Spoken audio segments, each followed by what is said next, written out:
everybody, and welcome to Livingmaps seminar this evening, Wilding Places.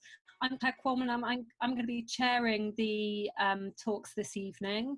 But before we begin, I'm just going to ask Phil Cohen to briefly say something about the Livingmaps network. Okay, thanks Claire, and welcome everybody. It's nice to see so many people to what I'm sure is going to be an outstanding event. This is part of a series which we've called Frontlines Backyards, and I suppose the aim of it is, given the kind of various frontline situations that are ongoing to do with public health crisis, environmental crisis, and a general crisis in basically in the way societies organize themselves, and that many people are finding themselves kind of locked down in various backyards, but are nevertheless getting up to all sorts of interesting activities, and particularly we're interested in living maps with forms of participatory mapping, forms of mapping that actually create spaces of representation for people whose voices are not often heard. And we've been delighted to work with the Walking Artists Network, to collaborate with them over a number of years. And Claire indeed is a member of our editorial group of our online journal. And if you haven't visited our online journal, please do have a look at it. It does have a lot of interesting material related to the theme of this evening's talk. So I'm delighted to be able to hand over now back to Claire, who's going to be your host for this evening's event. Thanks so much, Phil, and I'm really excited about the talks tonight. All of the speakers I've had the pleasure to meet in various different situations over the last years, and some of them I've worked quite closely with. So I should say I'm Claire Qualman. I'm an artist and an academic. I'm based in London, and as well as working with Livingmaps Network. Oh, hello, I've also got a miniature helper here who's got some pizza in her hand, which I thought might stop her from coming in here, but maybe not, never mind. And I'm based in London, and as well as working on the Livingmaps project, as Phil's mentioned, I also facilitate a project called the Walking Artists Network. So our speakers this evening are going to be talking about wilding places through walking and not walking. And first up, we're going to hear from Alec Finlay, who's a poet and an artist, who's going to be talking about his work in the field of eco-poetics and place awareness, including projects that have happened in the Scottish wilderness, but also in the city, in his collaboration with the Walking Library for the City of Glasgow. And kind of perfectly appropriately, secondly, we're going to hear from Heddon and Misha, who are going to talk about their ongoing research project, the Walking Library. And as I said, I've had the pleasure to be involved in several iterations of that work, taking part as a participant. And so they're going to introduce that project, give us an overview of it, but also talk about their collaboration with Alec when they produced the Walking Library for a Wild City for the City of Glasgow. So I'm really excited to hear about that.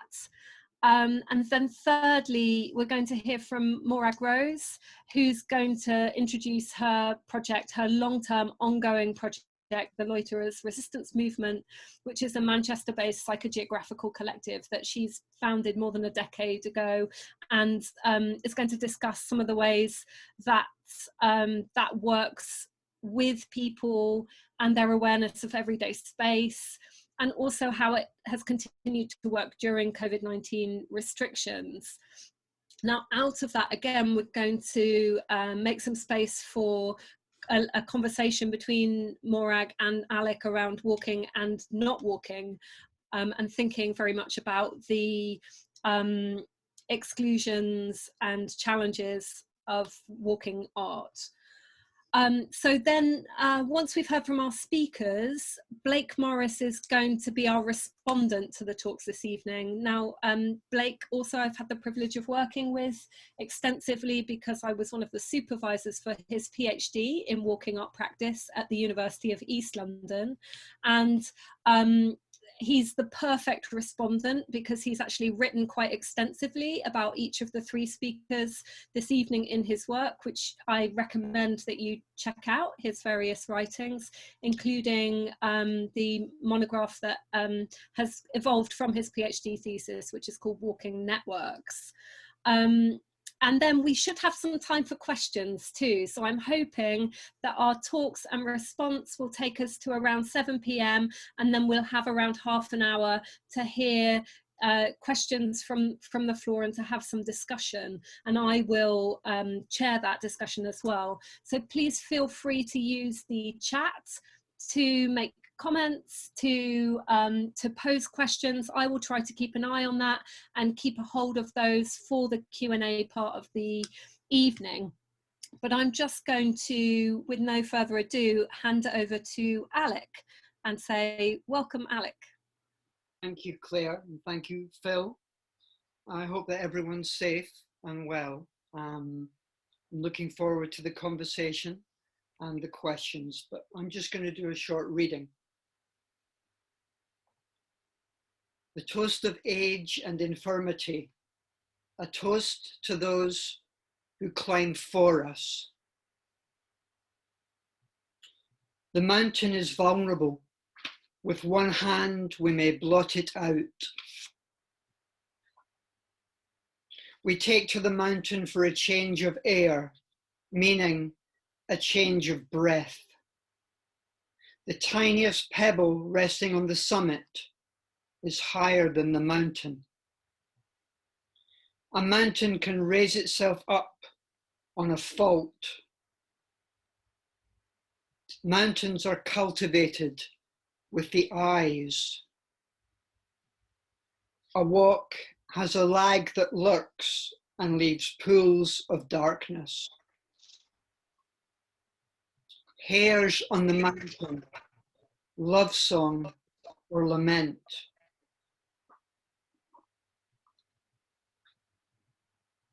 A name can hold on to a ruin or patch of hillside, but a name cannot hold on to nothing. Our names are needs. A place name can be a shelter. A place name can be a wall or gate preventing entry. A blanket landscape can be remade. Every time you shift your knees, a new range of hills appears. When we can no longer walk, place names offer a path that leads into inaccessible landscapes. Some stride with a stick by their side. Some lean on their stick as they walk. Illness gains us a host of new names, some more welcome than others. Illness is a change of alignment, a time when the compass spins. A slow walk will lengthen my day. My short walk may be far longer than your long walk. My walk takes possession of the distance by memories, not milestones. Keeping going, that's the thing. I follow the path, that's my guide.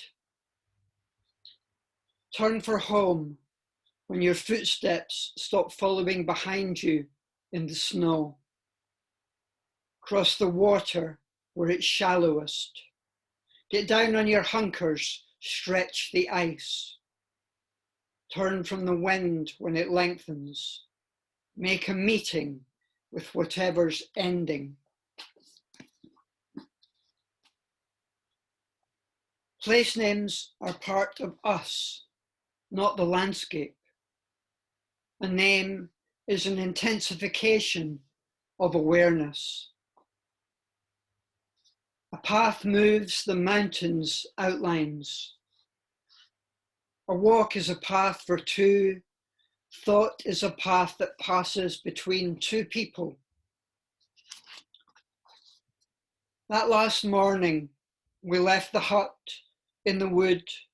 She led me down the path that led to the mountain where it has lain all week long. People with phones walking dogs. People with dogs walking phones. Will we walk? I will walk with you. Will you walk with me? We will walk. Will we walk? In time, we will all walk together. If you can walk half a mile, places meet up.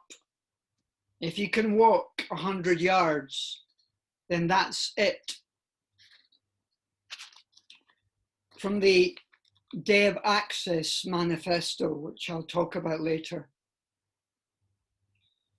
The Declaration of Mialtarnachen, precepts for the remediation of the body and the land. There can never be an excess of access. The chronically ill are among those most alienated from wild nature. For the chronically ill, wild land remains a paradox, exhausting challenge, and domain of healing. The issues of wounded nature and human suffering are adjacent to one another. The chronically ill understand a world defined by resource depletion. Access is defined in culture before it is enshrined in law. Like the loss of a limb, the loss of access enhances perceptions. What will come of introducing vulnerable bodies into vulnerable ecologies? There are different paths, they don't all reach the summit. The meaning of a mountain doesn't reside in its summit. Try to be moss for a few hours, or lie still like a patch of lichen. The ill are like fairies folded in a chamber within the hill. From the moment a community considers access for the chronically ill, their concept of nature alters. Our purpose, to forge an alliance between human healing and ecological remediation. The road of access leads to the hut of place awareness. And finally, from the Wild City Manifesto. Wildness doesn't begin or end at the edge of the city. The wild doesn't shut at 10 p.m. We consider the mountains as the nation's lungs, but most people have to do their breathing in cities. Glass can be wild, so can paper, but never plastic. If only we were more harebrained. Shame is a nettle patch, good enough for butterflies if you wait. Nothing makes people more afraid than poverty in a landless city with no place to grow food for your family. Long periods of unemployment are natural in the wild. Wildness puts a kink in the path. The wild brings city streets and animal habitats into a new relationship. For anyone ill, the wildest thing they know is happening inside their own body. The dandelion is a gateway flower. There's nothing wilder than an era of free public transport. Thanks very much. Wonderful. Thank you so much, Alex. So many resonances there, so many things I've tried to kind of scribble down to hold on to, and lots of documents you've mentioned too that maybe at some point we can gather a list of together to share with participants too.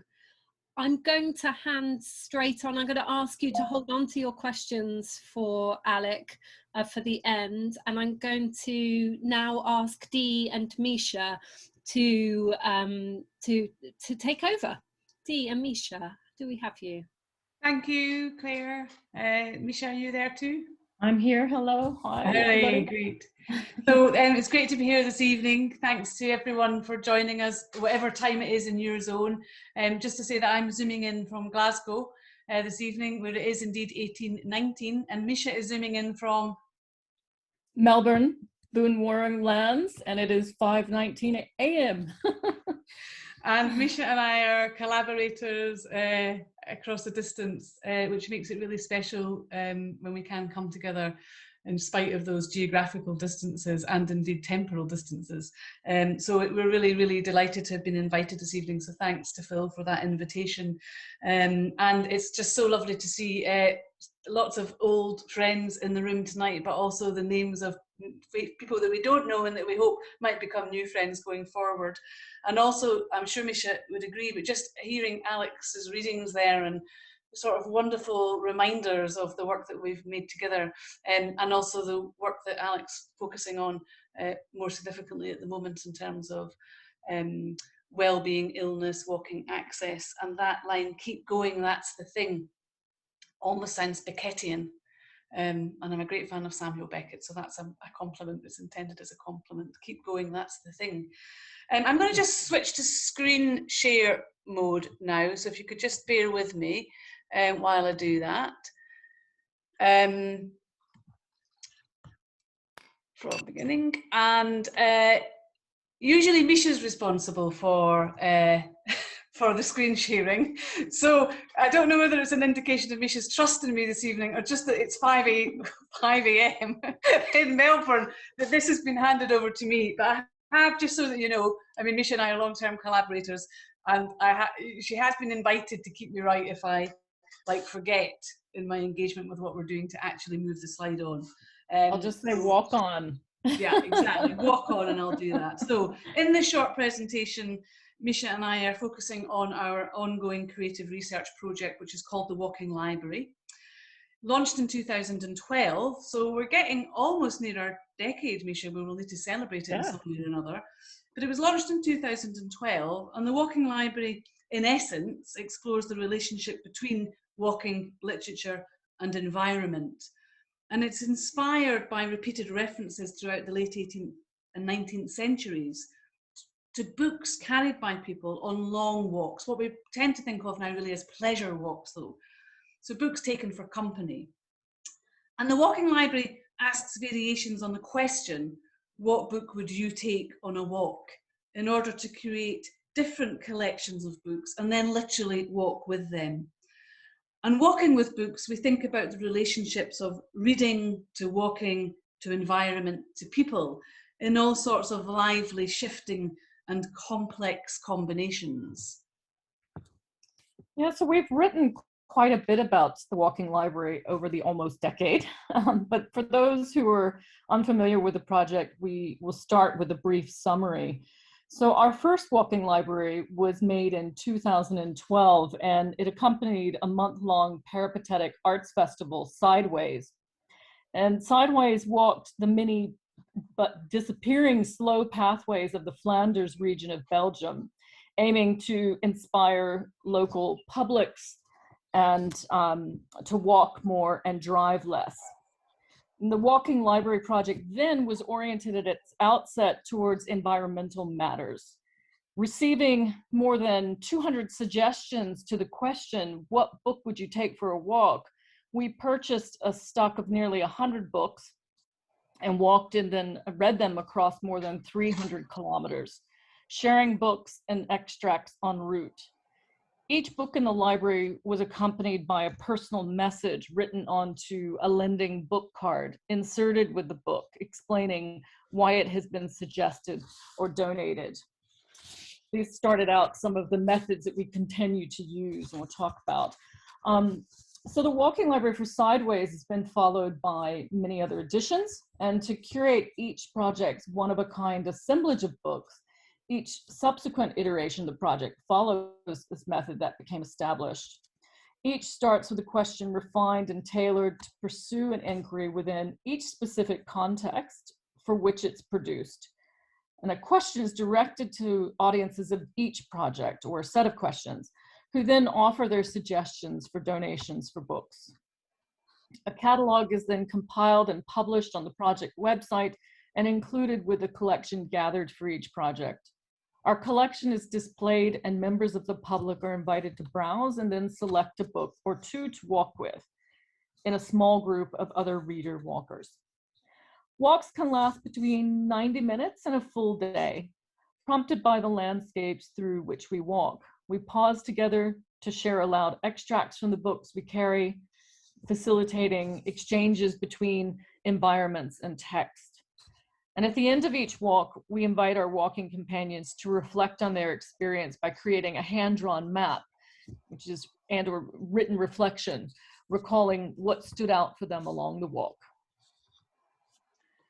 So actually, it's probably worth just noting at this point that the first walking library for Sideways was actually commissioned by Sideways Festival, but with contributions from the Walking Artists Network founded by Claire Coleman, which allowed us to engage some volunteers to walk with us across Belgium with our collection of books literally on our backs and rucksacks.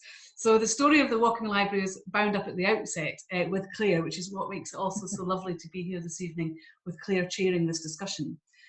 The walking library for Sweeney's Bothy was another edition, and this was a commission for an artist's retreat located on the community-owned Hebridean Isle of Egg. And here's the next connection. This was a commission by Alec Finlay. So our network of walking, you know, it extends and grows and gathers. The Isle of Egg is home to the world's first fully renewably powered electricity grid. To generate donations of books for this library, we riffed on the idea of the bothy as a shelter for shepherds and walkers, asking what book would provide you with shelter, solitude, or companionship to guide or get lost with. And another edition of the Walking Library was the Walking Library for Women Walking, which was for a festival of walking women. And again, this was connected to and indeed commissioned by Claire Coleman and Amy Sharrocks for that festival. And this library was designed specifically and strategically to take its place against a background of walking art discourse, and perhaps walking discourse more generally, where women persistently, indeed still, remain marginalised often. And our question here was, what book would you recommend to a woman going for a walk? A book that might provide excellent company, inspiration, solace, advice, humour, or information. So we consider the Walking Library a mobile laboratory for creative research. And thinking across the various editions we've curated to date, we've come to understand this library as also a mobile reading room without walls. It's a civic, collective, and horizontally distributed space with knowledge donated and circulated first through the suggesting or gifting of selected books, and then the sharing of these books in the convivial space made by walking together. So we think of this as a pedestrian pedagogy, a learning that takes place on foot and on the move in the company of others, present and virtual, which we'll come back to later, the virtual. And now, indeed, sharing and creating knowledge side by side, step by step, without hierarchy. So pedestrian pedagogy facilitates meaning making as emergent and reorientating, according to Osberg, and in Tim Ingles' words, trails along which life is lived. In this pedestrian pedagogy, learning is improvisatory and relational, engendered through the collaborative and collective body of walkers moving through space and time in the company of each other and a diverse collection of books. So we found the book, because we've spent a lot of time walking with books and people together, and we found the book to be just a magnificent glue, bringing people together gently in the creation of a convivial space for such knowledge sharing, akin perhaps to a friendly and healthy mobile and temporary reading room. The library is activated by walkers and readers, and it emerges, or it becomes, as people walk together in place and share readings with each other, prompted by the relationships between place and book, and perhaps also their own lived experiences, because we are all in some ways our own walking libraries. The walking library is dependent on that singular relationship between specific books, people, and environments. And it reveals itself really as a temporary structure of what we might think of as transitory affordances, a sort of shifting constellation of seemingly equal agents, a collection of people, books, and places constantly responding and rearranging or corresponding. The key obvious feature of the walking library is that it takes place in the open. We've witnessed that the environments of its taking place in combination with the materials it carries prompts a renewed attention to places and to our complex mobile interdependencies. Books and walking share the capacity for inspiring simultaneously attentiveness and escape, stillness and mobility. We read and walk slowly, listening, seeing, learning, and paying closer attention. We're reminded here of Timothy Morton's notion of ambient poetics, which Morton writes is a materialist way of reading texts with a view to how they encode the literal space of their inscription, including the physical and social environment of the reader. The walking library creates a space that's simultaneously collective and contemplative to bring awareness to the environment.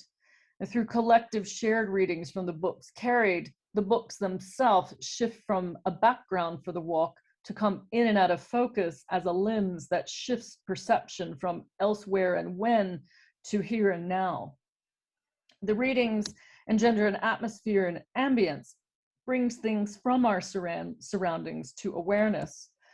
Likewise, the landscape guides attention, the configurations of people with places, directions of the walk, and the words read and spoken in conversations that happen along the way. So the way the collective, book, and landscape interact together to guide and direct the walk and perception undoes the notion of a center, of a guide, performer, or an anthropocentric perspective. This was aptly expressed by a participant in the last library we curated and walked, the Walking Library for a Wild City, which will bring us back again to our recent collaboration with Alec. In their reflection after the walk, they commented, "I've only ever done guided tours of cities where the guide owns the local knowledge and bestows it upon us. But this felt like we were all a bit knowledgeable and a bit ignorant too, but certainly so curious." So the Walking Library for a Wild City was curated and walked in the spring and summer of 2018. And it seems remarkable to think that, like, not that long ago, we were out in cities walking collectively together in the sun, in the open air, but there we are. And this was, as we've heard, a collaboration with Alec, who's here tonight, and it was commissioned by Glasgow Life for their cultural festival that supported the 2018 European Championships. So while football and all other sports were going on, here were we with our own form of sport walking through the city of Glasgow. So the Wild City in this instance was Glasgow, and the questions posed to prompt suggestions for this particular walking library were: what book reveals wildness in the city? What book would you rewild by walking? The books that people suggested for this walking library ranged wildly, from those which help us see what's sometimes overlooked, for example, the variety of wild things growing in vacant lots, to dystopian apocalyptic fiction, where nature makes a comeback, and alongside those helpful pocket guides to urban foraging that you can carry with you. Over the summer, we walk 8 different routes, covering all points on the compass. And as we walk and read and look and sense together, we remap the so-called Dear Green City of Glasgow, because that's what Glasgow is known as, the Dear Green City.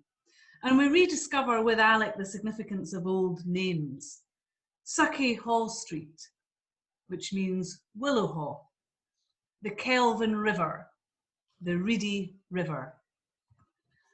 Our first walk starts at that wildest of city venues, the Barrowlands, where I first came at the age of 16 to see Jesus and the Mary chain.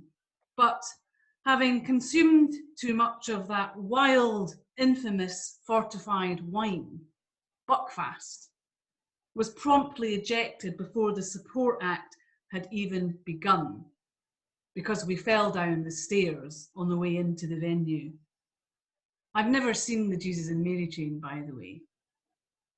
The buddleia in front of us flourishes in the cracks of the wall, and I read here an extract from Alice Fowler's Hidden Nature.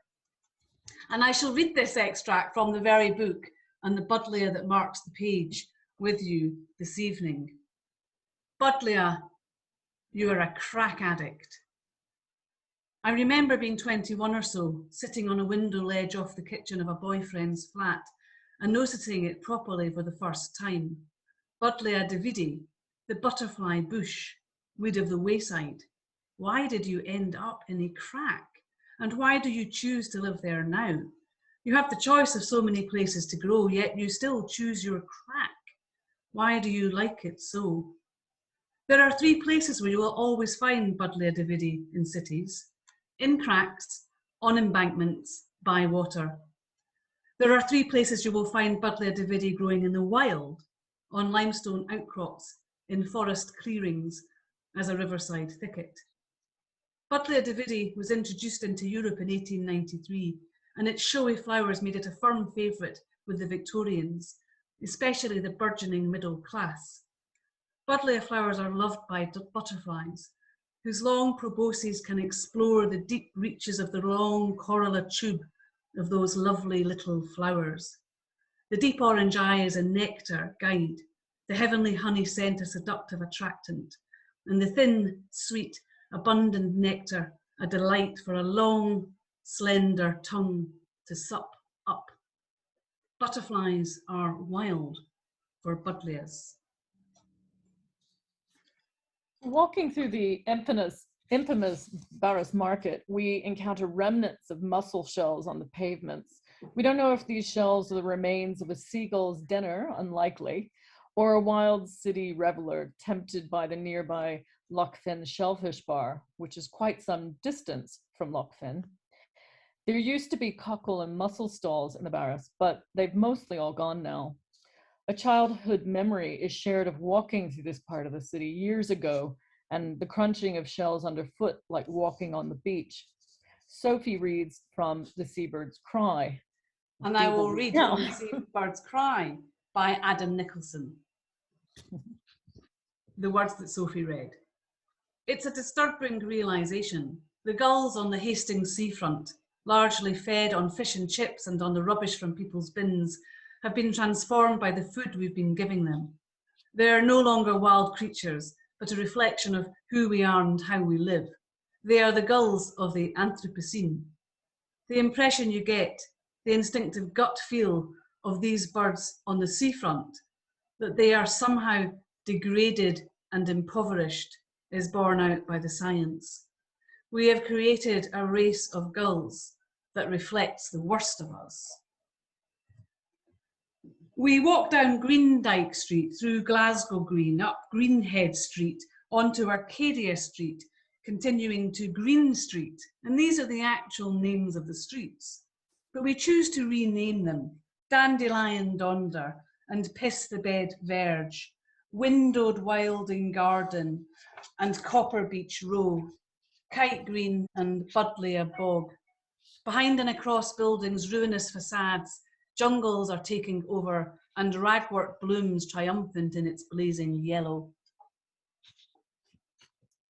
So while we're walking, Alec creates maps of our walks, and we invite participants to create their own maps as well with their experiences of each walk, creating what we view now as collective poems of place, collections of memories, records of the senses, readings of place, sharing of knowledge, plants and animals of place.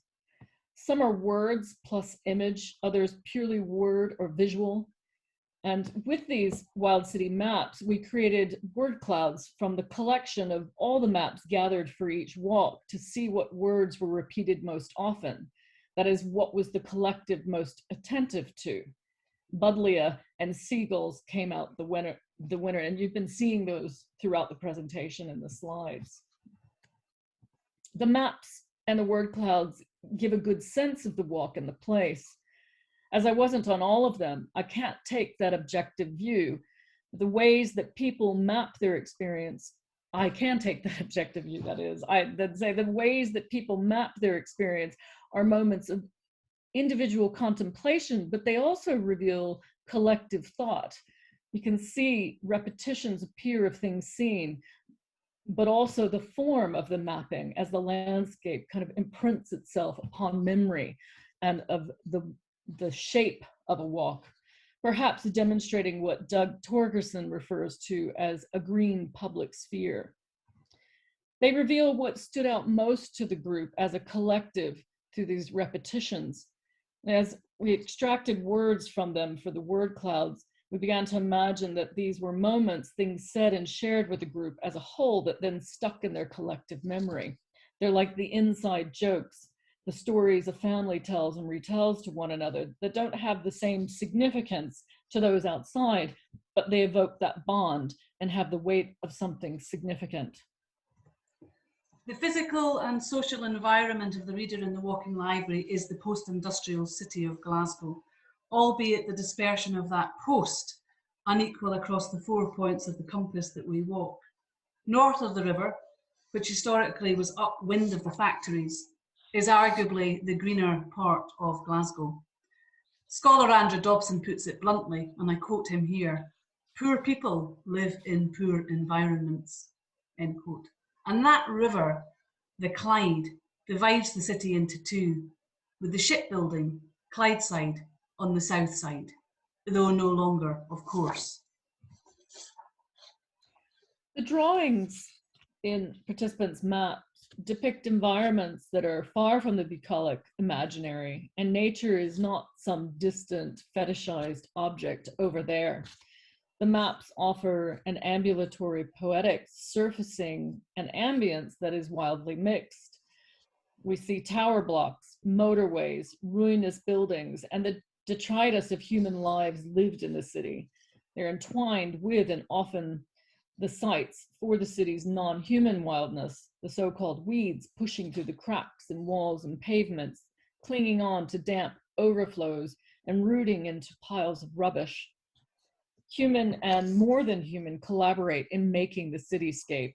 Nature's everywhere, hanging in there, flourishing even, despite the environmental degradation caused by the once heavily industrial city.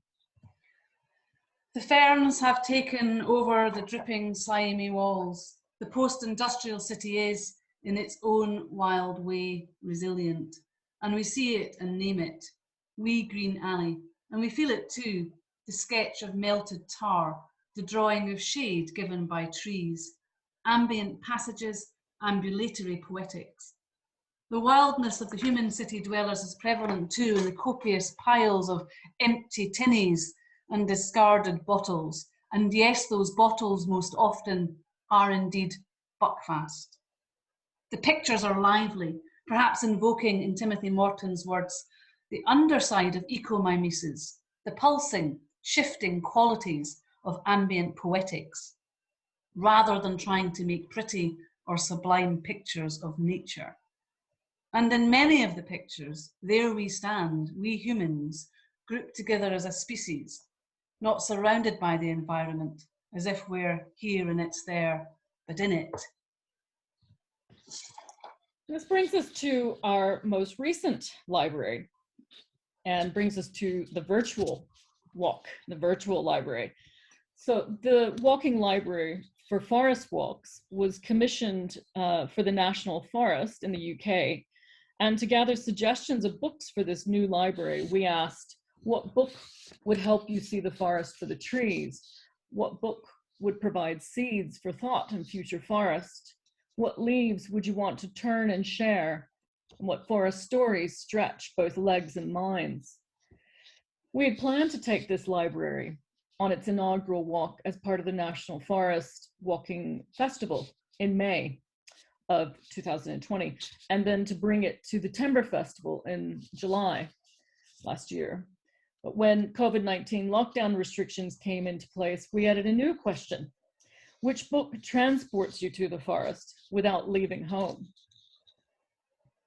The restrictions of the pandemic prompted us to adapt the principles of the walking library to these new circumstances. The forest remains the prompt for finding and sharing synergies between texts and places. So working with photographs taken in the National Forest, including many by local resident Hazel McDowell, we sought to virtually locate within resonant environments extracts from a selection of the 100 books suggested. We hope that the photographs provided imaginative illustration of the books, and the books brought to life something of the rich forest environment. After all, books have always been mobile devices offering portals to virtual worlds, and when you hold a paper book, you hold a tree. The virtual forest we created through image and text aimed to be enchanting, magical, forbidding, generous, vital, and threatened, combining the imaginative and the real, just as all walks and forests do. Thank you very much. Wonderful, Dee and Misha, thank you. That was absolutely Thanks very much. Thanks, Misha. Thank you, Dee. Well done, driving. well done for a superb intercontinental collaborative delivery there too. Truly, really, really impressive. And again, so many resonances. I'm feeling like really excited and invigorated by hearing about your work, even though I already know about it. So we're going to now invite Morag Rose to speak. Morag, I can't see people in the room. Hi. Are you there? Hello. I am. Hello. Welcome. Hi. Hi. Okay, let me share my screen.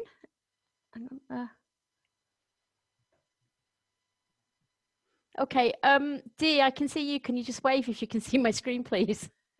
Thank you. You know, I've been teaching online for a year now, and still I get that issue with screen sharing. Anyway, thank you so much, and thank you to everyone who's spoken so beautifully already. I feel a little bit in awe, really, of all the beautiful works, and also slightly, not quite fraudulent, but I think it's worth saying that my wilding is rather more urban than some of yours. I yearn for those forests. I'm going to talk briefly about my work with the LRM, the Loiterers Resistance Movement. We're based in Manchester, UK, and that's where I'm zooming in from today. So this is a very kind of brief and personal and embodied account of something that's been going on for 15 years now. And I want to start almost at the end with an invitation to say, please get in touch and join and come and play with me if any of this sounds interesting. And also please feel free to get in touch if you have any questions or comments or need any resources, because I wanted to make this different from a work presentation as anything, so I haven't referenced my slides.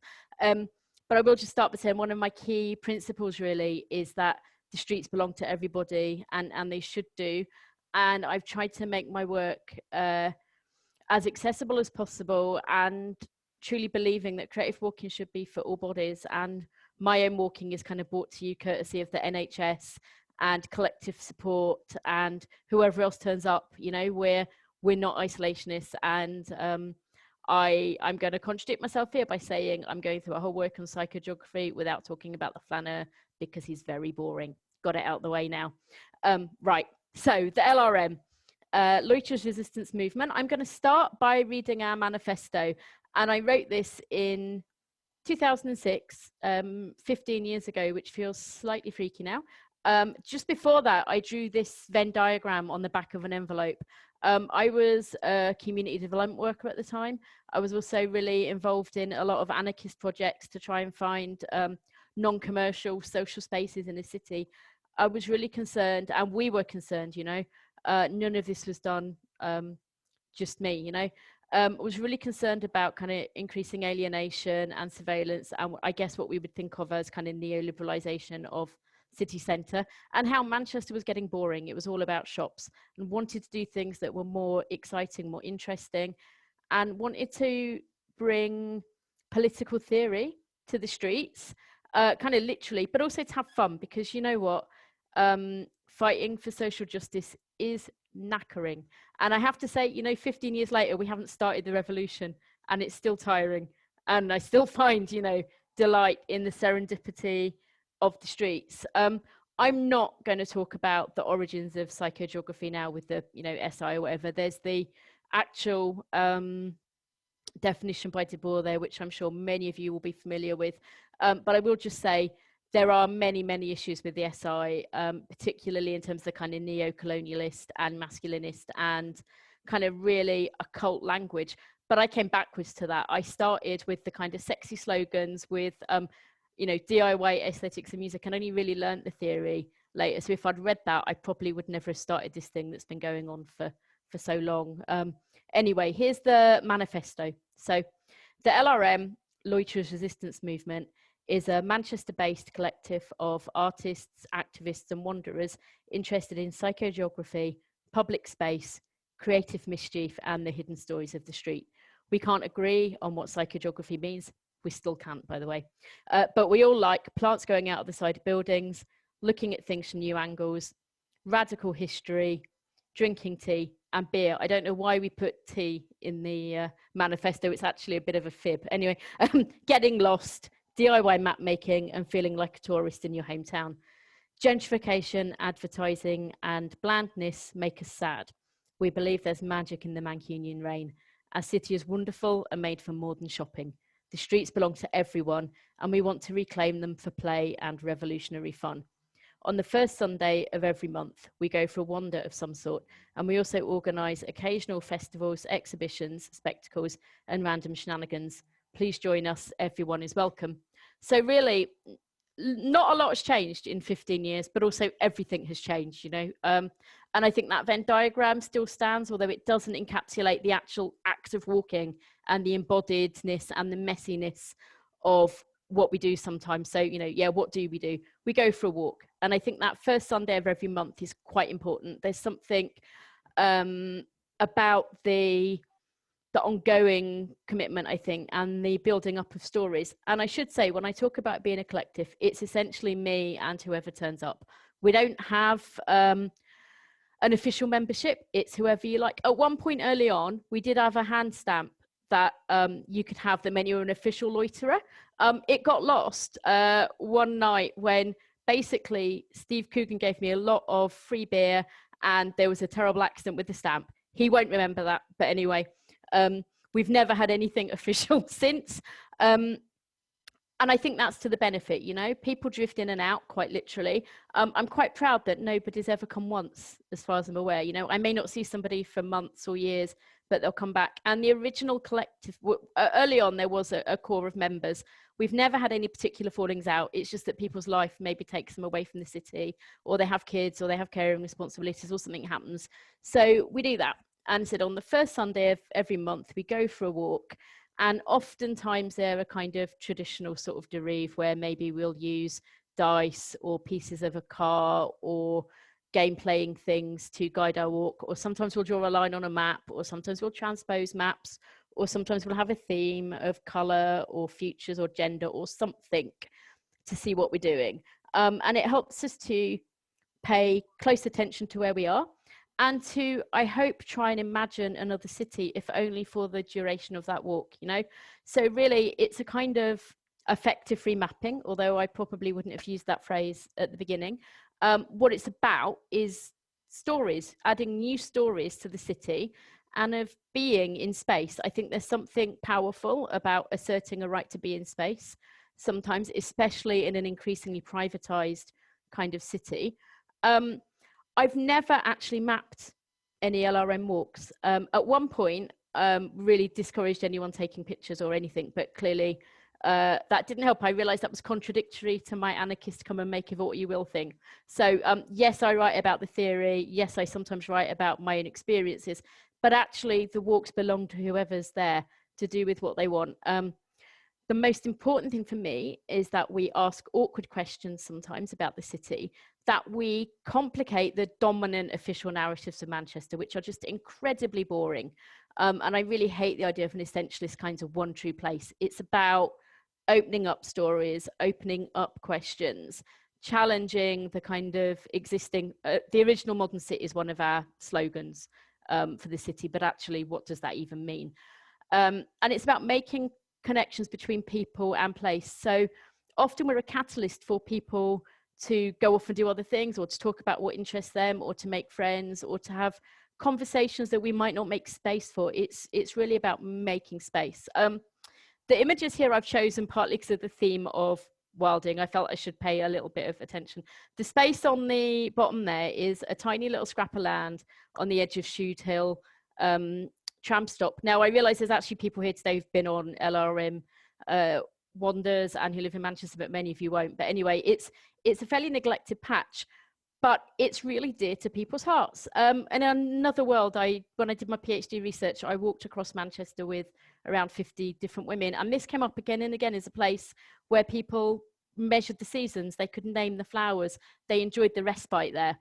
And the creature in the top used to be nestling above eye view in which got like an alcove above what's now a barbecue joint. And there were many stories about them. It's something you only notice if you notice it. But it also reminded me, one day I was walking down there and it was gone. This apparition, we like to think it might be related to Jeff the mongoose. Some of you might know Jeff Dolby, one of my favorite cryptoids. And I was looking up quite aghast, and there was a guy in a suit who probably, if I'm going to be stereotypical, didn't occur to me to be somebody that would care about that kind of thing, who kind of said to me, "Are you looking for the creature? Where's the creature gone?" And it was like, it's not just loiterers, anyone is us. So other things we do as well, you know, the derive is our kind of main activity, but we do also have other kinds of walks sometimes. So if we do sometimes mapping activities or creative things or exhibitions, we also have tours, but those tours are always participatory and permeable. It's our history, and I want to be heckled, I want to be interrupted. You know, I'll often be much more performative. But still, it's about collecting all those stories. So examples of that include the We Shall Overcome walks, which usually include musicians and talk about public space and land ownership, or the Modernist Heroines, where we looked at 10 uncelebrated women who've got no physical presence in the city anymore, but who we felt had ideas and legacies that really influenced us. So it's all kind of provocative and opening up. And we've carried on through COVID, because when I talk about emotional geographies, maybe one of my main guiding motivations is stubbornness. You know, as somebody said to me the other day, it's remarkable that I've made one of the things I'm crappiest at and that I find most painful in the world, which is walking, into kind of my mission in life. So I'm not going to let anything like a pandemic stop the LRM, you know. Obviously, we've had to adapt. And first of all, because we're not going to walk together. And actually, Manchester, like Glasgow, has been in quite harsh lockdown for longer than a lot of other places. But we made a decision really early on that caring for each other and communality is really important. So nobody was going to take risks that might hurt anyone else. And we were going to keep being as inclusive as we can, which meant you can join in the lockdown walks, inside, outside, wherever you are. And I'm never going to tell you it's been an advantage, I like it, because I hate it. I'll be honest. You know, I miss serendipity. Although I'm a real champion of the hyperlocal and paying attention, I am so bored of my street right now. I yearn for more horizons. But actually, we have done something in its own right that is quite beautiful and quite precious, and that I'm so glad that we carried on doing. So we've switched to digital remote working, mainly using WhatsApp because it's free and most people had it. I've also used Twitter and Facebook and the blog, but actually people have said, kind of fed back, that WhatsApp works best on the whole. We use Zoom sometimes as well. And we use it to share prompts. So we're all doing the same walk wherever we are in the same time, and sharing that conversation. Sometimes the WhatsApp conversation is quite lively, so people might dip in later, but we try and do that. And it is a connection, and it is valuable, you know. And actually some people, I maybe sounded quite negative there, I'm so glad, because actually it does help you see something, it does help you treasure what we've got. And it's also meant that we can connect with other artists. So Blake, Morris, Sonia Overall have guided some of our walks. And we've also obviously been able to extend to people that couldn't get into central Manchester. So that's been ex-loiterers who we know, but also new people. So the last walk we had people in New York, London, Berlin, Derbyshire. There's a real cluster of Derbyshire loiterers, and of course people across Manchester and other places. So we'll carry on doing that. And yes, there's a paradox as well, that for something that's so embodied, we are disembodying it by doing it through a screen.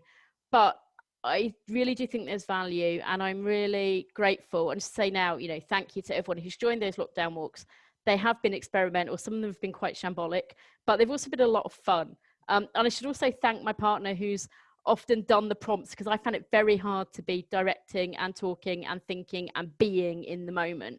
So we'll carry on with that. And I do think the wider access that it's enabled will be something that we carry on out of COVID. I'm not quite sure how yet, but this has all been one big experiment anyway. So just in summary, carry on doing this, because at the heart of everything I do is that idea that the streets belong to everyone and they are a place for connections and for carrying on. And actually that seems more urgent than ever now, because life has carried on in COVID and it's exacerbated all kinds of inequalities. We know that anyway.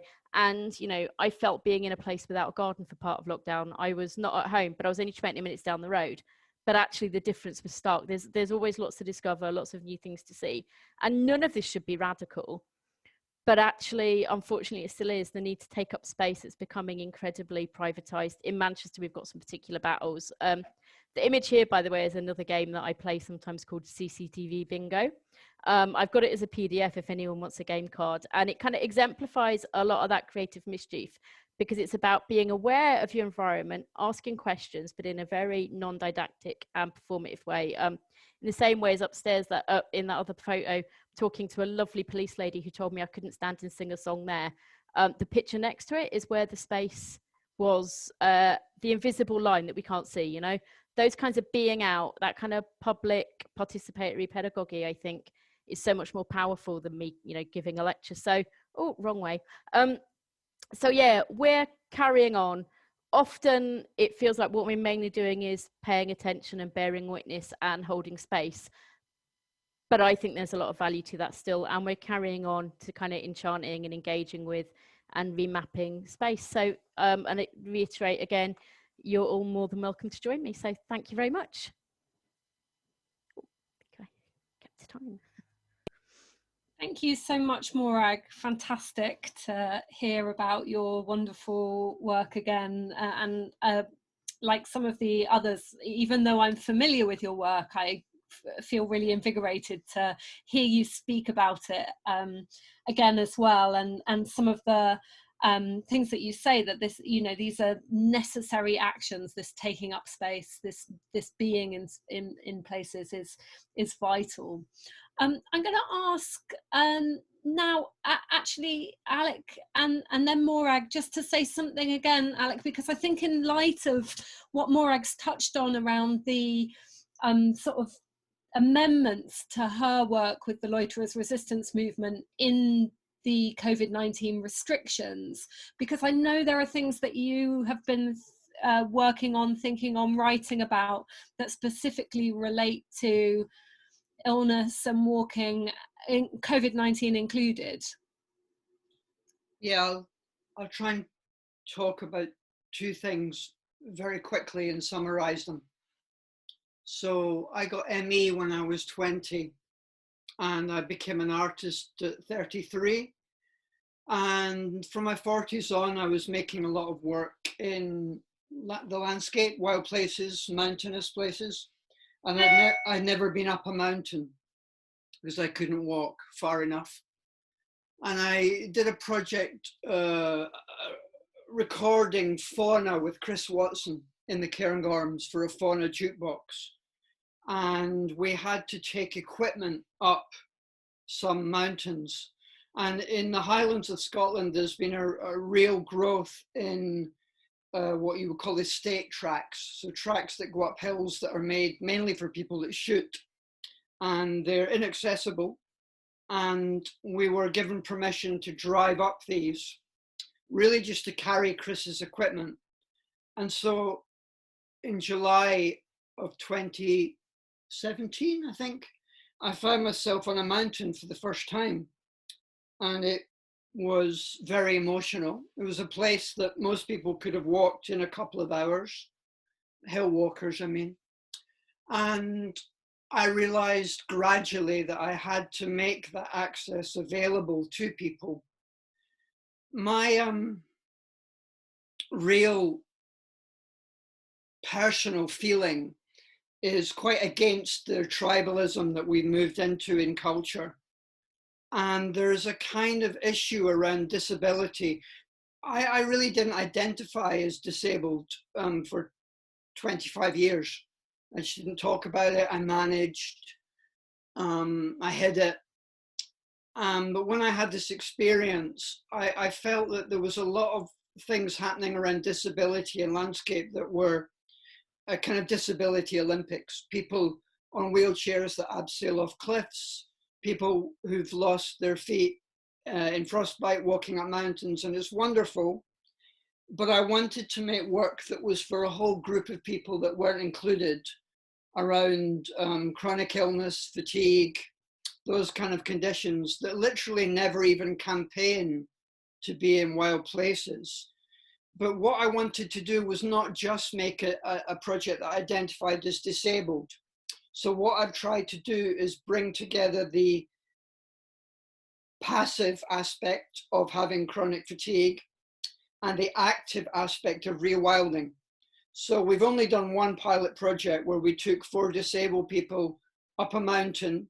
I usually use the term constrained walking, and I had that phrase in the manifesto I read out about what will it do to bring vulnerable bodies into vulnerable ecologies. And I got a big row from one of the guys in a very interesting way, who uses crutches and had childhood polio, who didn't like the word vulnerable. But I wanted to speak up for that sense of vulnerability. And the other work I've been writing about recently is that last March, almost a year ago, as well as my ME, I got long COVID in that week before, well, Boris Johnson's week of madness, the week when he didn't shut down soon enough. And I now can't walk really at all. I can walk about 150 meters. So that gives me just a different sense of my life. It's been difficult, challenging, but I had been working on a project that I haven't realized yet called the proxy walk, which is an idea where someone walks for someone else. And it's just a really obvious thing, but if you imagine that someone is bedbound or housebound and they remember a place that they used to be able to go to, and then someone else goes to that place for them.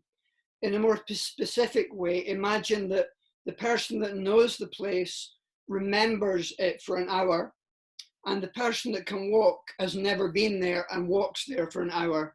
And then I would bring together those two texts. So I say, I haven't done this yet, but I've been thinking about it as a form, because I realized that I've been having people walk for me more and more. That was the way I collaborated to do mountain projects, because I couldn't climb up mountains. So I'd work with photographers that could. So I've been thinking and realizing that suddenly the proxy walk had become a work for me, that I may have to use that as the way that I now walk by not walking. So I'm still in a kind of process of adjustment, but I guess what I'm trying to say is I'm trying to problematize the categories of gender, disability, identity, because I really feel that we've reached the kind of impasse around the stridency and anger in our culture that the pandemic's only made worse. So when we went up this mountain for the first day of access, it was very important that the disabled people weren't being driven by the able-bodied people. It was very like being on one of Dee's walks. I say Dee and Misha, but I've walked more with Dee, where it was just a very loving atmosphere and we were exchanging our understandings of a landscape. Some people knew about forestry, some people about rewilding, some people about history, some people about hunting, some people about disability. and we just shared our different specialisms. So I'm trying to write about what happens when you bring together the passive experience of pain and fatigue in wildness, and the recuperative aspect of rewilding, to try and understand healing, the healing of the body and the healing of the landscape. So I hope that I've been writing about this. I haven't finished what I'm doing, but I'm trying to think about wildness in all of its meanings. The wildness of the landscape, the wildness of emotion, how we rewild ourselves, the wildness of social media, all of that. Wonderful, Alec. Thank you so much. I'm really fascinated by what you're describing, and in thinking about those places in different ways. It's really stuck in my mind. You're saying the meaning of mountain does not lie in its summit. That's really stuck with me too. And I wondered, Morag, do you just want to come back in here and say something about some of the work that you've been doing about walking and access? Yes, I think I will, although I'm not going to get my slides up because, well, first of all, thank you, Alec. That has set me off thinking about a few things, not least, I think, my work is very urban, and I'm sure that's partly because actually the rural is incredibly inaccessible to me for all kinds of reasons, and therefore a bit scary. So it's interesting how I think about fear in different ways. The stuff around passing and not identifying with disability is also very resonant, and I should say that I absolutely hate the Paralympics. I have no interest in sport. I like art and books and reading, and I've been like that forever. And as a child, before I knew words like patronizing and condescending, I felt them in my bones because I knew what it was like, because I've never not been disabled. I have no me without pain or impairment, and that's fine. You know, I'm not lucky or inspirational. I'm just me. And I just want to say, when I talk about disabled people, I'm meaning it in a really broad sense of self-definition, and I want to include, you know, neurodiversity and chronic illness and mental health issues, as well as sensory and physical impairments. I think that's really important. And to me, whenever I talk about walking, it includes orthotics and sticks and wheels and all those things. When I was 25 or thereabouts, maybe a little bit younger, I heard the social model. I stumbled into a sociology seminar almost by accident, and it was quite life-changing to realize that there's a whole history of disabled people's organizations, and the thing that stops us actually is the environment we work in and people's attitudes. Now, the social model is a bit simple in lots of ways. It kind of avoids individual pain, and it's not perfect, but the idea that it's the environment and attitudes that are disabling and we are valid human beings was an absolute revelation to me. Because I was young and disturbed, I then spent the next few years being drunk and stupid to try and come to terms with things, but that's another story. I just want to get back to the point about barriers and access and work and what I'm doing. I can't not work in the body I've got, you know, and sometimes it feels radical that I'm taking up space, inserting myself places I shouldn't be, as a woman, you know, as a queer, as a crip, as all these things, as a slow walker. I'm also an artist and I love walking art, but I realized a little while ago I don't engage with many other people's works anymore. And that's because actually I was left behind, literally. I've been left behind on walking. Can I just say, as far as I'm aware, no one involved is here today. There's certainly none of the speakers, and Dee and Claire are amazingly generous. But anyway, it's not nice being left behind, and it's not appropriate. I've also been invited to speak at stages I couldn't get into. I've been told a venue was accessible and friends using chairs couldn't get in. There's all these issues that happen. And I kind of put a conversation out on the WAN list a while ago about asking people to engage more holistically with disability and access. And I should also say, nobody's just disabled. You know, there are many other reasons why people are excluded, and we're all complicated and wonderful and difficult and all these things. So, you know, it's not just about that, but I can only focus on one thing now today. And COVID-19 has exacerbated isolation for many disabled people, and, you know, austerity has got worse, all these other things that keep people apart. So I'm just asking everyone here, please, to try and think about how your own work might be more accessible. And if you're not an artist, whatever else you're doing. And I mean that in a really big way. And the things that I think we can all do actually is to be clear and honest about the limits of our work, because not everything is for everyone anyway. You know, are there alternative formats we can use? And to ask people what they need to come into your world or to engage, you know, because people know what works for them. And it may be it's having a carer with them, you know, a free ticket for a carer. Maybe it's big print or different color ink, or maybe it's captions on a video. There's loads of really easy things we can all do.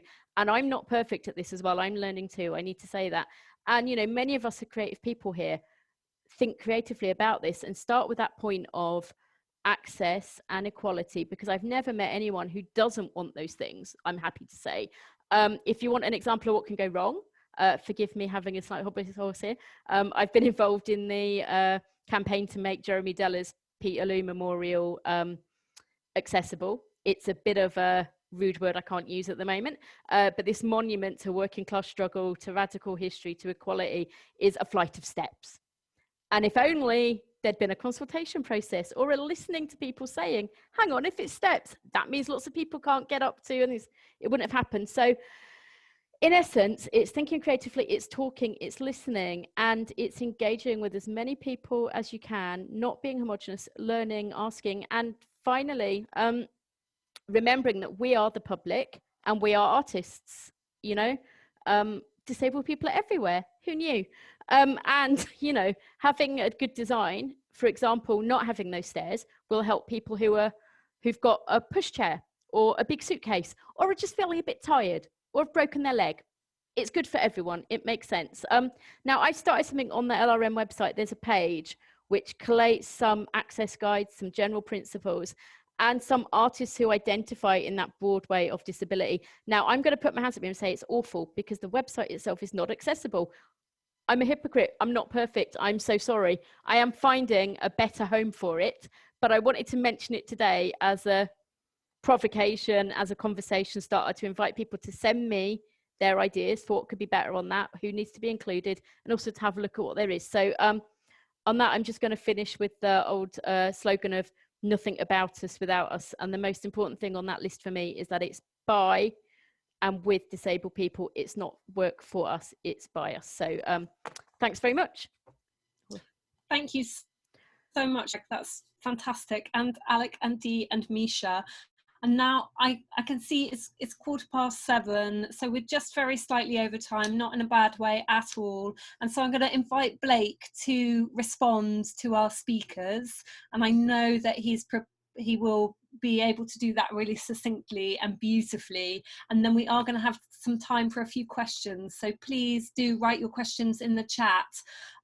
The session is recorded, so just to say that if you don't wish to appear in the recording, perhaps put your message in the chat or send it to me, and I'm happy to read that out anonymously for you. If you can just send the message privately to me in the chat and say anonymous if you prefer it to be that way. But over to Blake. Thank you, Claire, and thank you, Alex and Morag and Dee and Misha for that. Make sure, because I was having some trouble earlier. Can you hear me all right? Great.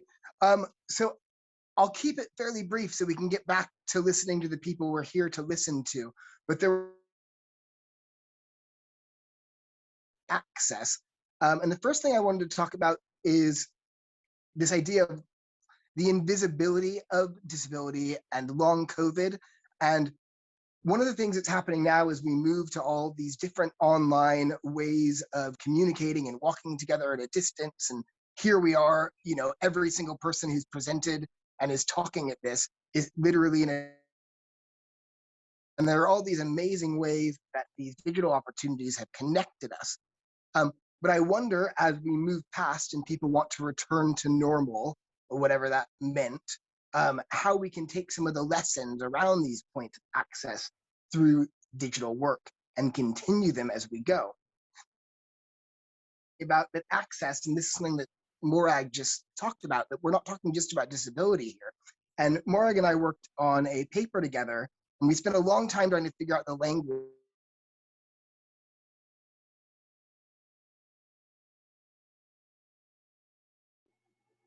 Oh, Blake is frozen. Oh no, am I frozen? You froze, you're back? I'm back, okay. Okay. And so this notion of how we walk together across difference is really interesting to me. You all talked about that really well. But one of the things that I was thinking a lot about is this notion of friction. And this, walking is convivial, and that it's this said that reading is the glue, that brings us together in a convivial. What happens if those books or texts that we're reading from are, so if someone's donated to the library an anti-Semitic text or something that's supporting fascist right-wing politics, and they're on your walk talking about those things, how do we talk about and walk across those kinds of differences?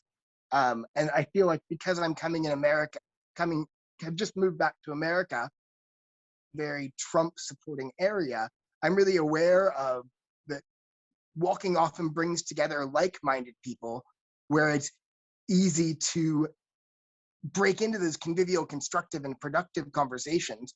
But what happens when you're bringing people across ideological differences? And how do you create a convivial or constructive or a encounter that has that friction? And I know this is something Morag talked about too, and sort of this idea of the critique of the city. The other thing I was thinking about a lot was the way that reading connects all of these three different projects. And I was thinking about Alec's poetry and this idea of, I was thinking specifically about his poems in space and place and encountering the words he's written in different places. And then Dee and Misha being informed by reading and taking books out for walks, and Morag's notion of reading the city. But then I thought about this idea of Alec talking about the phones and the dogs, and we're walking the phone with the dog and the dog with the phone. And now that we're all online reading these scores or interacting through WhatsApp as we walk, how has our relationship to reading and walking changed? And how has our relationship to that phone changed as we walk through the city? And then just the last thing I'll say so that we can get back to them, I'm not taking too long, is that not everyone has access to those digital tools as well. So now that I've moved back to the States, I haven't set up a phone for myself yet. And suddenly I find myself without data. So if I want to go on a loiterers resistance movement walk, I can't participate in the simultaneous or synchronous digital walking. So how can we think about accounting for that? And then the last thing on the same note is that Morag talked about public space. And I was thinking too, as we move to these online spaces, what kind of space are they? Is Twitter a public space? It's really a corporate space, right? WhatsApp is run by Mark Zuckerberg. So when we're feeding our subversive, and I was thinking about wilding as something that's subversive. In California, there's some controversy right now about wanting to use beavers as a rewilding land management, but the farmers here don't want the beavers because it blocks the agriculture. So wilding and rewilding is also this subversive location of friction. And this idea that in this new digital world, some of that friction comes from our interaction with corporate space while we're looking to subvert or critique it. All right, I'll hand it back. Thanks. I think there are actually quite a few questions there within Blake's response, and I wonder if any of our speakers would like to reply to those. Dee. Morag had her hand up first, so I'll go after Morag. Oh. Sorry, Claire, it's hard to see, I know.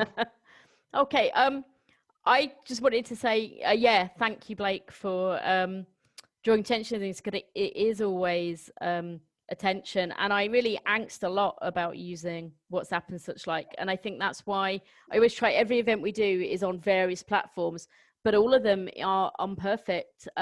Not least because they're not public. There is all these implications about what's happening to your data. And as somebody who really is concerned about surveillance, that really bothers me. But I feel like going right back to the, the idea of smashing the spectacle, which we've not done yet, everything is so complicated at the moment that all I feel we can do sometimes is those kind of very micro level interventions, which we do, and those kind of big personal conventions, which can be, the kind of revolution of everyday life stuff that is subversive about love and subversive about being kind and doing the best you can in the machine. And I find it frustrating. I wish we could use completely open source stuff, but that's really hard for everyone anyway. And I think it's about going, nothing's perfect, but we'll do the best we can in as many ways we can so that actually people can join in. Oh, I also text people the instructions if they need them. And I started sending postcards and things as well for people who said don't have any of that. So it's knowing that nothing's perfect and everything's messy. And just to finish thinking about the rewilding of the city, sometimes actually putting our messy, unnormal bodies, I think about this normality. I've never been normal in all kinds of ways. And I don't think I know anybody that is. What does it mean? You know, maybe we're rewilding by being there and being not good consumers, not neat bodies. And hooray to that, really. Do what we can. Such a great answer. Correct. That's a great answer. So Blake, we lost you a bit, so there was sort of some great space for imaginative thinking in the ellipses of the break in the transmission there for us to fill in the gaps with whatever our own words might have been.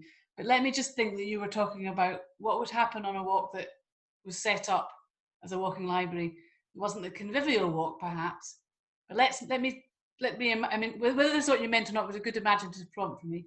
Let's imagine that the walking library was set up actually for a frictional walk, which plays on fictional, so I quite like that, but actually is an invitation to friction, and whether the walking library can hold that space of opposition. I guess, you know, thinking of Alec there as well about like these different, you know, working across differences there. And I think that's a really interesting idea. Someone asked me before, Misha wasn't at this talk, but I did a talk at Edinburgh College of Art. Well, what would happen if folks' suggestions were for really like material that you really didn't want to put in the library? Because the libraries are always public. What we haven't really said is the libraries are donated onto organisations that commission them. So they're available for public viewing and then they're donated onto an organisation. Sort of relates a little bit to a conversation that Claire Borag and I were having today. So we don't curate the libraries, we accept everything that's suggested or donated to us. And the question I had was, well, what would you do if the donation was indeed, you know, an anti-Semitic book, neo-Nazi book, Nazi book, racist book? Would you accept it? And I actually didn't really have an answer, because it's like, well, I'm just going to hold that space of, I just don't know what I would do. And I guess it would be interesting to create a frictional walk that uses walking as a way to try and exchange those experiences and talk across those divisions. And if the invitation was explicit in that being the purpose of it, because I think ethically, I don't want to make art that's harmful, that harms. And I guess the risk of that is that it becomes a space of harming and wounding. But equally, I'm taken by the idea, because walking side by side offers and lends itself as a way for non-confrontational dialogue to take place. So I guess it would be how you use the book as a way to navigate those very difficult conversations of difference, and walking as a way to manage the conversation in a way that isn't confrontational, because it's outward looking and there's an environment in which to place those exchanges. And I know there's, you know, quite a lot of work, research done on the conviviality of walking, partly because it's side by side. And those difficult conversations could happen, but it would need to have much more thought. But it's a great provocation, Blake. Thank you. I don't know if that's what you meant, but thank you. Could I just add a little thing to that? Would it be okay? We did some silent walks in 2014 for the commemoration of the First World War, and we did them with the National Trust. And at each of them, we read a couple of poems about conflict, but from the last 100 years, so not the whole Wilfred Owen thing. And what was interesting was, which I hadn't really anticipated, was we would have the kind of walking art gang, and then we would have some ex-military and a lot of just, you know, old National Trust type people. And one way you can deal with that kind of situation that you're describing, Dee, is silence. That when people walk together, and I'm going to add one other thing, which I haven't walked with you and Misha, I've walked more with you. I'm watching you work. I just think you have a lot of love, you know, and that comes over also in your teaching. But one thing I wanted to add to that is the thing I was really glad to bring to that project was to bring Mary along, because I was really interested in the poses that people take and basically everyone's beautiful. And they're still, and there's a really interesting thing about the gaze, because they're looking at a book. And so there's just something very loving and beautiful about that whole experience. So rather than catastrophizing it, I think that there are actually ways that one could deal with that, and that sometimes you and Misha talk about the work in a way I find quite academic. And what I felt came through in the photos was just this sense of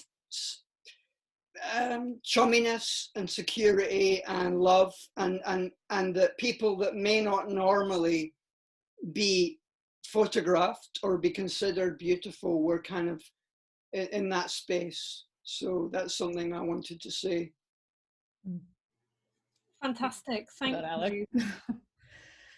I'm just. Does anybody else have a question or a response? Sorry, was there another response? Yeah, that was me, Claire. Hi, hello. Sorry, for some reason I couldn't see you. I'm going to go back. All right, well, yeah, it's hard. Thanks for that, Alec. Beautiful words. I wanted to just kind of come back to the digital, because that's a kind of space that I also very interested in. And Blake, thanks for your reflections on that. I've been thinking a lot about, I mean, in Australia at the moment, we're at odds with Facebook and Google and all of it. And I worry about the loss of all of those platforms because they are so important to access at the moment, to you now, to the and in my work I've been exploring technologies and walking, and it's interesting thinking about the looking at a book. Alec, you're just talking about people looking at the book, and we see people looking at the phone. A PhD student of mine, Lucy Frears, was looking at a project to set up with European funding to look at that, how this relationship to technology deepens our engagement with place. And it's something that I'm continuing to look at in my own research. But something that's coming up now and thinking about how does it deepen our connections with one another in this moment, but getting beyond this control, this surveillance, these corporations. And I just want to kind of share a thought about, in the way that we are creating these alternative collectivities together through walking, looking for a future where we might build our own platforms, where we can continue those kinds of interactions and access that Morag's talked about. And there are people who are, researching that and looking at that, how we can build our own networks. And I hope that maybe out of this friction at the moment, maybe that might come, that we move beyond that corporate space. And I have no idea how we get there, but I hope we do, and we have some new tools to work with. So I just wanted to add that into the conversation. Thank you, Misha. And I can see I've got questions from Phil, from Sandra, and from Helen. So shall we begin with Phil? Do you want to ask your question? Yes, it's a question about different cultures of reading. I should say where I'm coming from, because the memoir I wrote was called Reading Room Only. And it was largely about collecting books and libraries and that kind of culture of reading.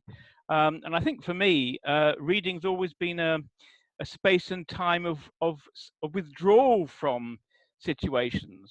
I mean, when I was a kid, I was very unhappy. I didn't get on with my parents. I hated my school, and I withdrew into reading. And it was a very immersive experience, but of course it was a very private and personal one. So I'm very interested in this kind of this creation of a new kind of culture of reading, which is socializing the experience of reading. But I just have and I don't know if you know Francis Spufford's book, The Child That Books Made. It's a memoir again about this kind of very interior relationship that you can have to a book and to the possible worlds that books open up for you. And I just wonder whether in socializing, and I like the idea of rewilding. I mean, books being sort of, you know, trapped on your bookshelves and being very privatized, and then being let out into the wild and being shared and become part of a sort of social platform. But there is something about the experience of reading. For example, reading a poem. I've just been reading Alice Oswald's book on the Dart, and you know, I've had to work at that. I mean, it's a very multi-layered story she's telling, and you don't get it all in the first reading. It requires a very kind of intense engagement with the text itself to really, you know, to get it. So my question then is, what is gained and what is lost when you socialize reading, when you try and create this kind of open public culture of reading that's linked to you know, the environment and to sort of do-it-yourself scenography? What's gained and what's lost? Sounds like an essay we could write there, Phil. It's such a great question, and I'm sure Misha's got loads of things in Alec and Morag as well. So we've written quite a bit about that in different iterations, and if anyone wants any of the essays that we've written, Misha and I, on the Walking Library, they're available to download on our website, and they are quite academic, as Alec says. I suppose one of the things we were thinking about really with the Walking Library, or we didn't think about, we've come to realise there's lots of things we could say here, but one of them is that of course the book was first of all an oral culture before it became mobile culture. So folk would, you know, in illiterate populations, they would be read to by those who could read. So it already, sort of language in a way already has that orality built into it. And I guess some of the things we found out through our research, our mobile research, the mobile laboratory, is that certain books lend themselves to being walked more than others. Folk are walking and reading and not talking, so they still can have that internal journey. I think what's interesting is that sort of internal journey being in relationship with the actual external physical world and then choosing to share that. So it doesn't preclude that. But one of the things we found on the long distance walks is that folk would just read the same poem internally over and over again and bring that beautiful rhythm of walking to the act of reading, so much so that the person reading could, by the end of the walk, recite the poem from heart. So there was sort of a walking the poem into the body and through the body and really understanding pace and rhythm in a way. So poetry actually is a fantastic thing to walk and read to. The meter, I mean, you know, there's a meter there, and that has a, you know, pedestrian etymology anyway. Misha, I don't know whether you want to say something, but we've written a wee bit about that film. We'd be dead happy to share that with you. Misha, do you want to come in there? Because we have written quite a lot about the internal, external journey and sociality of reading, I guess. I mean, one of the things that struck me, particularly on our walk across Belgium, was how that reading to one another encouraged us on past the thresholds of exhaustion, pain, and we wrote about that. And certainly at the end of a very, very long walk with lots of blisters, I remember, you know, those moments. So there's something about that, but yes, I mean, I think, you know, the other ways of reading that are about, you know, particularly thinking in an Australia context of, you know, Indigenous knowledge, which is shared in that oral culture and those song lines and stories. It's through the telling and the retelling. So there's something about that, you know, sharing a book with one another continues to bring those back into the moment off the shelf. So yeah, that's all really great question. I don't know whether Alec. Yeah. I just add, of course, there is a whole sort of tradition in poetics about breathing and the line. It's very strong in the American poetry, particularly people like Charles Olson and so on. So yeah, I mean, it's always been there, and it's good to know that you know, some of that is carrying over into what you're doing. Thank you so much. Really great question and lovely responses. I have one eye on the time because I'm aware we've run over slightly, but I do just have 2 more questions, and I wonder if we might hear them and perhaps just have a very brief response to them, if people are okay by that. And I think Sandra is first. Sandra, do you want to say your question, or I can read it from the chat if you prefer? It's a question for Dee and Misha. and it says, I'm an academic librarian by trade, and there's been a massive pivot to ebooks this year due to COVID.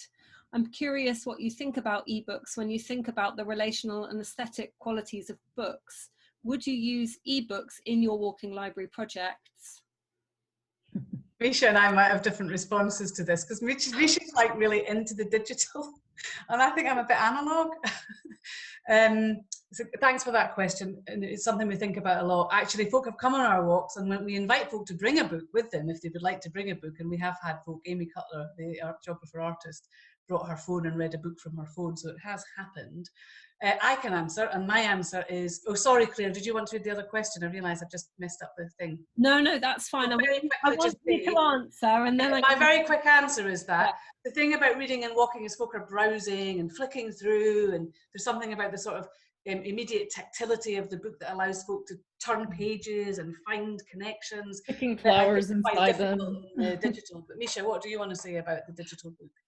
Well, I mean, yeah, I mean, you know, it is that kind of physical materiality of the book that we've been playing with, and the kind of, I guess, the, you know, the libraries itself, the stamps and the cards and sticking things in the marginalia, sticking things inside the books in the marginalia.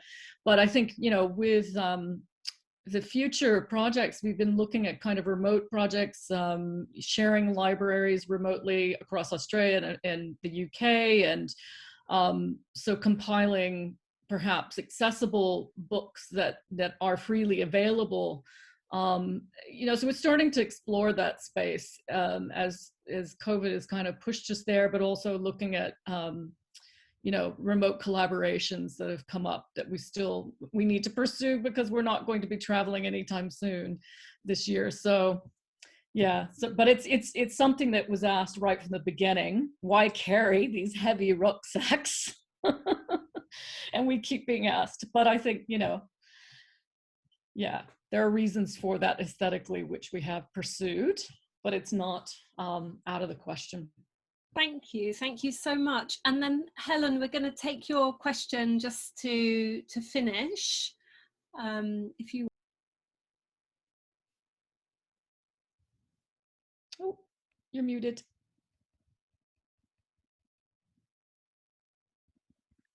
Thank you.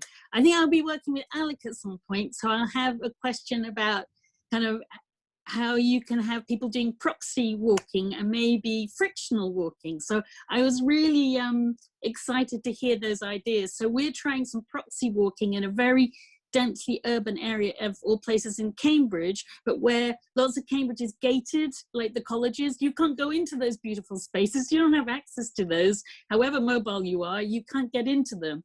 So we've been figuring out new ways you could walk. And the proxy walking I've been doing as a historian, I know how to do documents, but I can help enable and share those documents of who lived in your house, where you might have worked, you know, when your house was first built. So we've been kind of building a community by going back to when the first community was built in a Victorian neighborhood.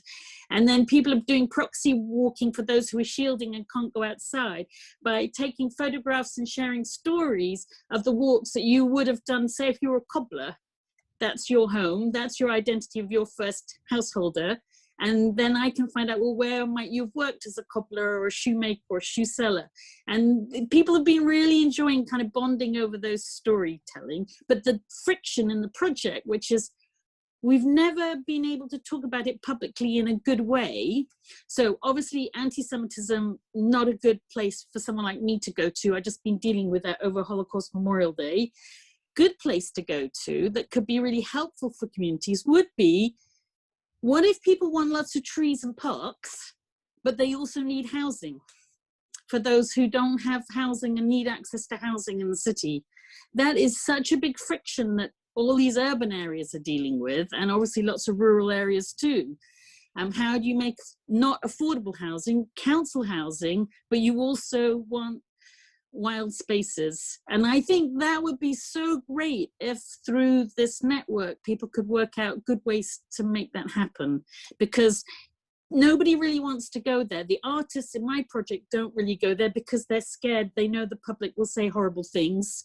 The residents who have to live next to this new dense urban housing, But at the same time, I'm sure we could find lots of good ways forwards, you know, in terms of building more tree canopy at the same time, you know, putting gardens on roofs. People have great ideas, but they're not really allowed to talk about them because the planners don't want to go there. So I just thought for the frictional, we could maybe do some interesting things that then incorporate poetry and art.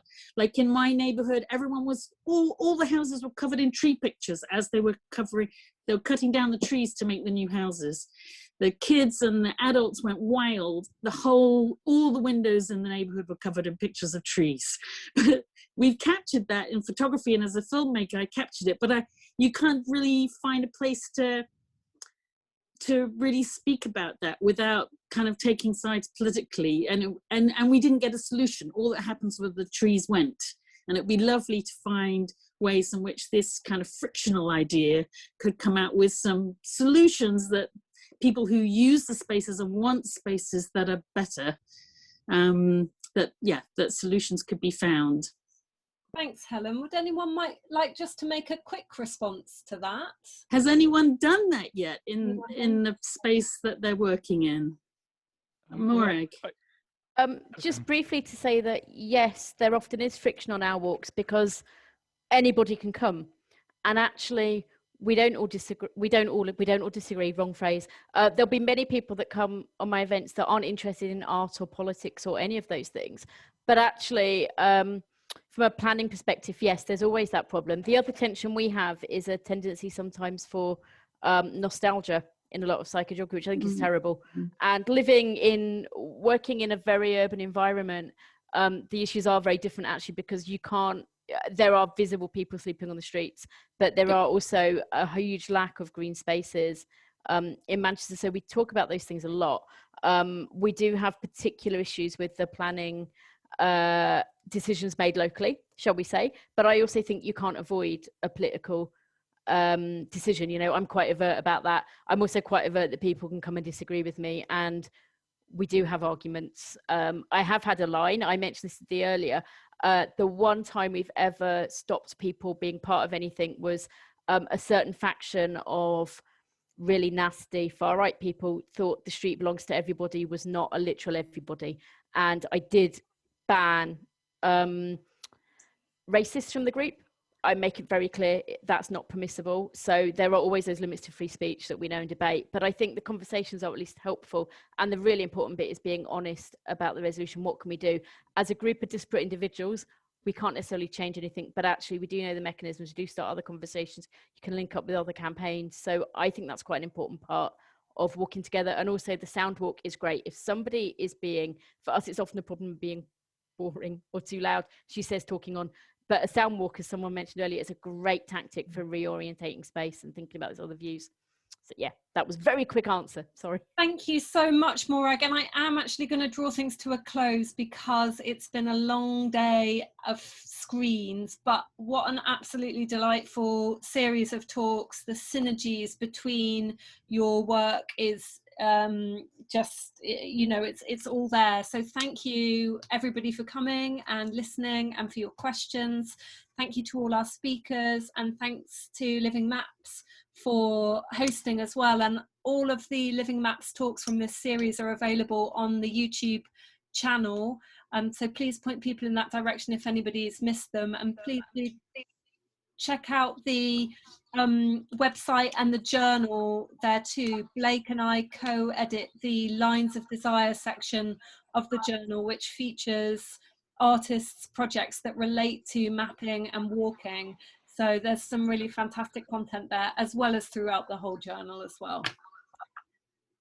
Okay, have a lovely evening, everybody, and thank you. Thank you very much. Take care. Thank you. Thank you. Bye. Thank you. Thanks, Blake.